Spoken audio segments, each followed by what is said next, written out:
Hello everybody, this is video 9.4 looking at solving algebra word problems with strip models and with algebra.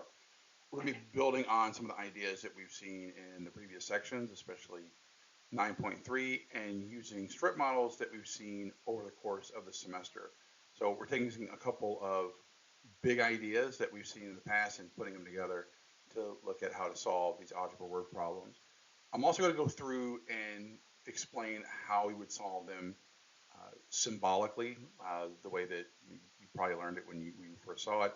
So you can connect those symbolic solutions with these more pictorial solutions.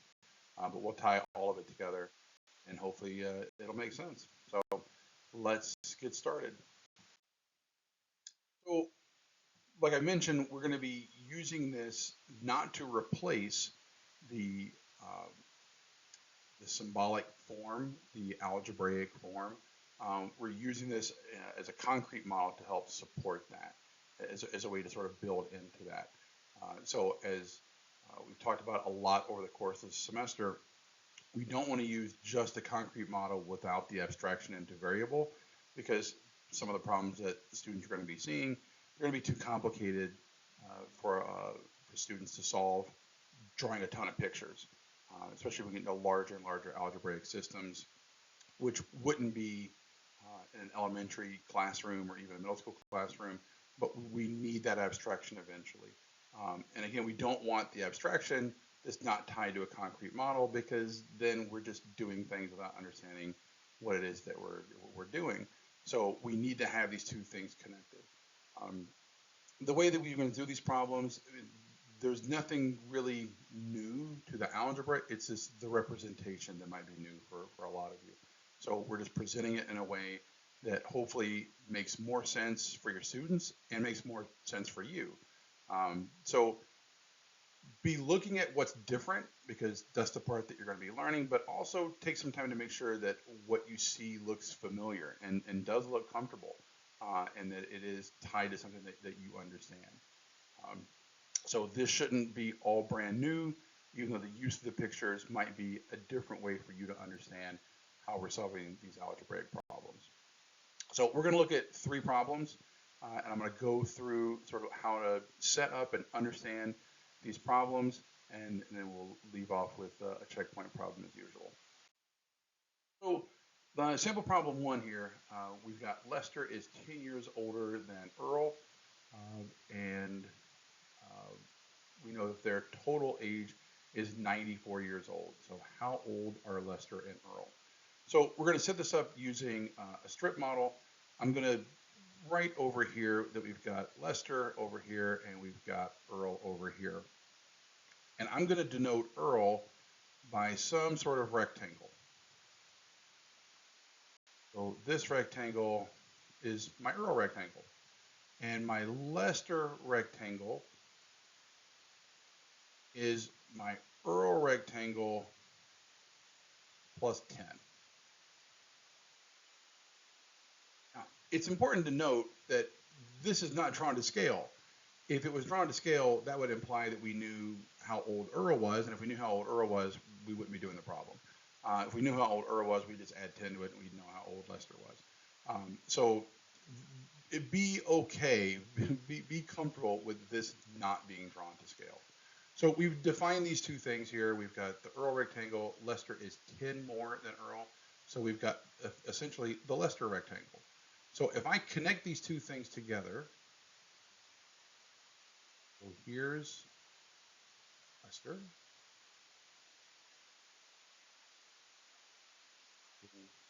Denote this under here. This is my Lester rectangle. And here's my Earl. This is my Earl. And all together, I know that this makes 94. The two rectangles put together make 94. It might be helpful for us to rearrange these. So I can rewrite these. There. I can rewrite these in as 94, the end. And so then this is E and this is E. So this is the sum of their ages now. So I've just taken, instead of the E, the 10, and the E, I've rearranged it to make the E, and the 10. If we need some sort of like reasoning or justification for this is just commutativity of addition. I'm adding these three things together. I can change the order of addition. That's just commutativity. So if this is all 94, then I know that this has to be 84, because I'm just subtracting off that 10 from the 94 to get back to the 84.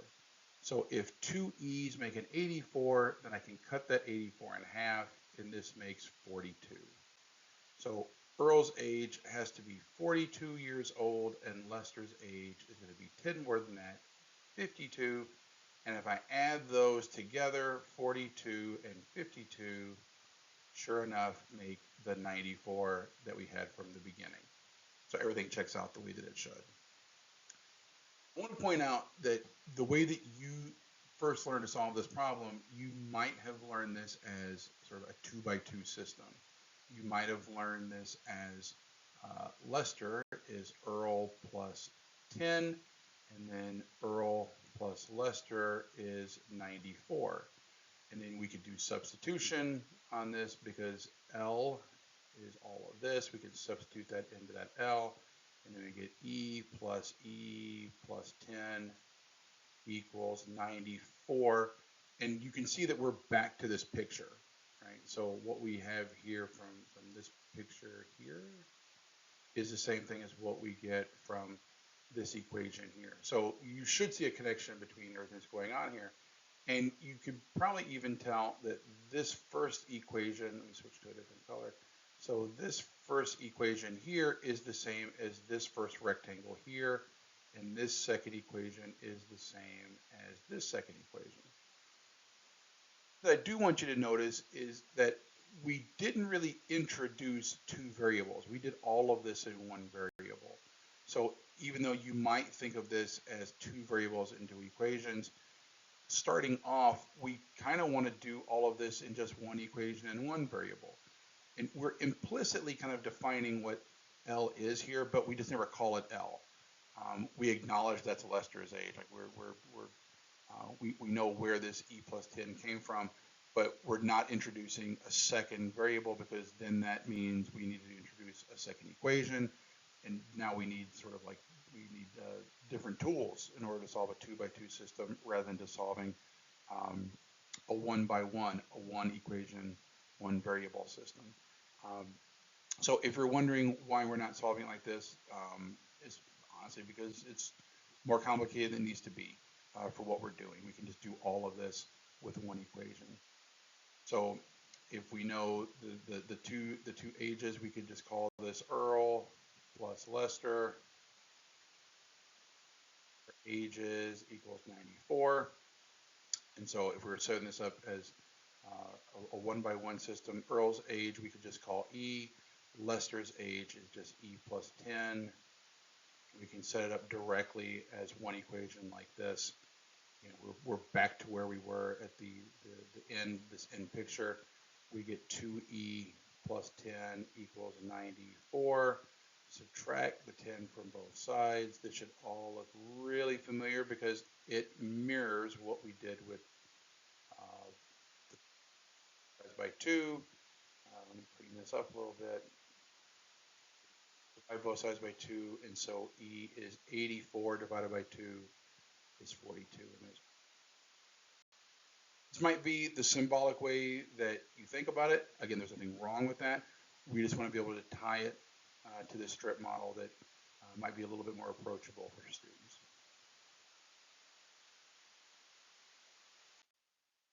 Sample problem 2. Evelyn wants to spend some money that she has saved. She spends half of it on books, and then she spends 2/3 of the remaining money on snacks. When she's done, she has $5 left. How much money did she start with? So this is a little bit different from the first problem because we sort of have a sequence of events. And so we're not just going to be using one bar to solve this. So the approach for this that I would recommend is just start writing what you know. let's just start making a picture, working through the story, and getting some idea of what's going on. So she has some money that she saved, so we're going to represent that as again, some sort of rectangle. So this is her starting money.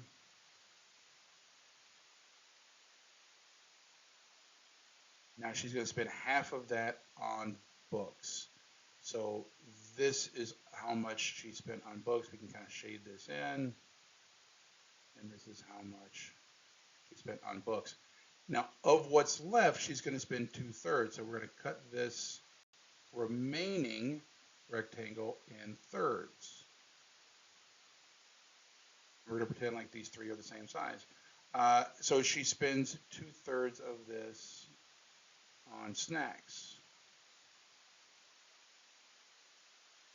I want to make sure that students aren't doing 2/3 of the original bar. It's 2/3 of what's remaining. And so you can see this sequential element of this.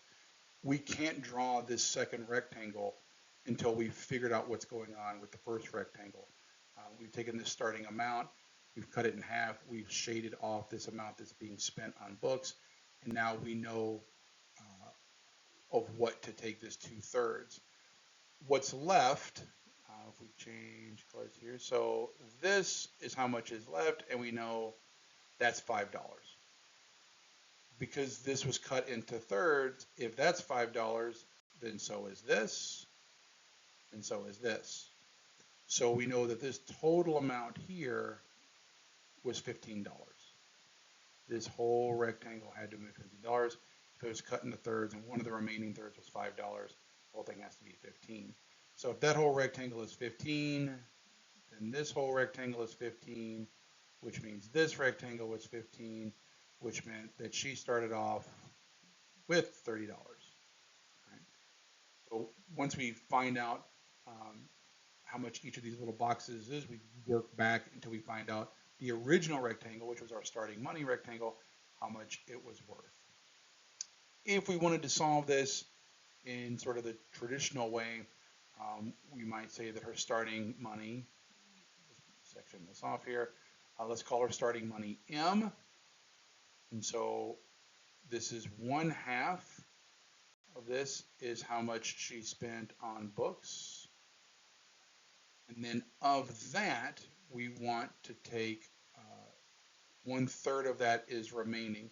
We could do 1/2 of M minus 2/3 of that. So that gives us 1/2 of M minus 2/6 of M. We need a common denominator, so that's 3/6 minus 2/6 gives us the 1/6. So this is the remaining amount. This was how much was left after books. This is how much she spent on snacks. So this is how much is remaining after buying the books and the snacks.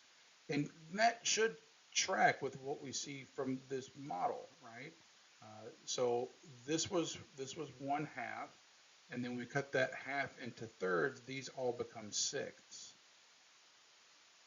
So we should be able to see that this is 1/3 of the starting amount, and that equals the $5. So this 1/6 M equals $5. And so multiplying both sides by 6, this 6 and this 1/6 cancel, and so M equals $30, which again is consistent with what we got over here. So we get the same thing. So if you're thinking about this in terms of solving this equation, you're thinking about this symbolically, you should be able to make this picture model work with what you're thinking about in terms of the equation. And I'll be totally honest, if you want to work through the equation first and use that to sort of reverse engineer the pictorial model, that's fine. It's giving you a way to sort of think about how that works, but just be careful that you're not creating the picture model that you don't understand how it works, right? So we're using that algebraic model to help support your understanding of the pictorial model. So the last sample problem I'm actually going to take from one of the activities, question 11 from the activities. And so you're given here the, the pictorial model itself. So if we read through the problem, Quentin has 4 times as many math problems to do as Austin. So you can see that represented here in this top box. This is the number of problems that Augustine has to do, this green rectangle. And so if Quint has 4 times as many to do, then Quint's going to have 4 boxes of Augustine's size. After Quint did 20 problems and Augustine did 2 problems, they had the same number of math problems left to do. So from Quint, we subtract off the 20 and we get this smaller box. And from Augustine, we subtract 2 and we get this smaller box. How many math problems did Quint have to do at first? So the instructions say to solve this problem 2 ways: use the strip diagram and then use algebraic equations, which is what we've been doing. So we'll keep doing it. So our first thing that we need to do is figure out what our variable is. And again, we could do this using 2 variables. We could introduce Q, we could introduce A, we could get 2 equations with 2 variables and then solve that 2 equation, 2 variable system.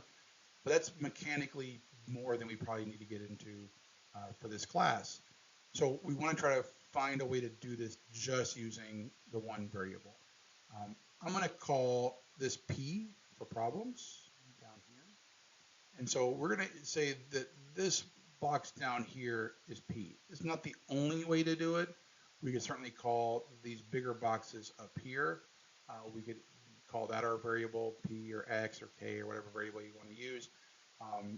So there's more than one way to set up the variable, but I'm just going to set up P down here as my variable. So if this is P, then this has to be P because we're told they have the same number of math problems to do. So the whole idea is after Quint has solved 20 and after Augustine has solved 2, then these 2 rectangles are the same. They represent how many problems there's left to solve. So we're done here. So now that we know these 2 boxes, let's start figuring out how big these other boxes are. So if this was P and then we've added 2 to it, then this box has to be P plus 2. Take a second to make sure that makes sense. This box is P and then we've added this 2 onto it, and so it makes this bigger box P plus 2. This up here is also going to be P plus 2 because we can see that these are meant to be the same size. Right? And so then this is also P plus 2, this is P plus 2, and this is P plus 2. It's a good opportunity symbolically to explore our distributive property here. And so this is 4P plus 8. You can kind of see what's going on there. And we can use that to get an idea of how we're going to start to solve this. And we're going to solve this by rearranging some stuff. This is P plus 2. Let me erase all these P plus 2s. Break this up into P plus 2. And then P plus 2. P, 2, and P plus 2. And so we could see that distribution there. When we're done, we're going to have 1, 2, 3, 4 P's plus 2, 4, 6, 8. So we can see the 4P plus 8 here. And if I take this rectangle and redraw it, then I'm going to get 4P here plus 8. And if I subtract off 20 from here, then I'm going to get just this P. So if I subtract off 20, I'm going to get that P. So 4P, 8 minus the 20 equals just that P, is what we're doing here. I should move that over to the other side. So algebraically, you can see what we're doing here is we're doing the 4P plus 8 minus 20 equals just this P. So what would that look like in terms of the strip diagram? Well, the subtraction is going to be hard to show, so I could just take the P here and add this 20 back on. I've got this P plus this 20 is going to be the same thing as this 4p plus 8. So I can cut this off here. And so I can get rid of that plus 8. Ooh, I lost everything there. So I've got this 4p. And then if I take off the 8, this becomes plus 12. This part here, and make these rectangles a little bit smaller. We're paring this thing down as I go. Well, now I can also take off this p here. So this p, if I subtract it off, it should be pretty obvious what I'm going to get here. This is 4p. So if I subtract off this p, off here, I've got to redraw this.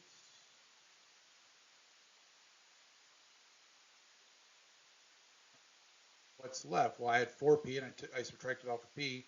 Then this is p, this is p, this is p. So the 4p minus the p leaves me with 3 p's. And if I break this into thirds so everything matches up, well, if I break 12 into thirds, these are all 4s. 4, 4, 4. So clearly we can see here that p has to equal 4. We're taking this picture and we're subtracting off what we can, because the more we simplify this picture, the more we're starting to narrow in on what the solution is going to be. If we solve this equation over here, what we probably most of us think of, we get this 4p minus 12 equals p. We can represent that negative 12 in the diagram, but it's kind of hard. It's going to be a whole lot easier if we keep the 12 over here, which is the p plus 12. And then we subtract the p. Let's move the 12 over, so that's p plus 12. And then we subtract the p, we get 3p equals 12, so p equals 4. The same solution that we got from the picture. So setting up the picture, looking to reduce it and simplify it, get it down to where we've got hopefully 1p matched up with one number, like we get this p equals 4, or the next best case scenario would be some multiple number of p's. We've got 3 p's, and then we match those up to 3 of some number, and then we can establish that relationship that p equals 4. Effectively, we're doing division, right? So we've got 3 p's equal 3 4s, so 1p would equal 1 4. So you're going to see problems like this as well. Take your time setting up the problem, and then reduce as much as you can, simplify the model, simplify the picture, until you get it down to something that makes sense. So here's your checkpoint problem. Frank, Dorothy, and Jeffrey are selling tickets to the school play. Frank sells 10 more tickets than Jeffrey, and Dorothy sells twice as many tickets as Jeffrey. They sell 170 tickets total. How many tickets does each student sell? Think about what you want to make as your variable. You could make Frank your variable, you can make Dorothy your variable, you can make Jeffrey your variable, but one way is going to be a little bit easier to set up than the other two probably. So think carefully about which one, and if it seems like it's getting a little bit more complicated than you want it to be, think about maybe starting over and making your variable one of the other students. You have any questions? As usual, let me know. We'll go over it in class. Thanks.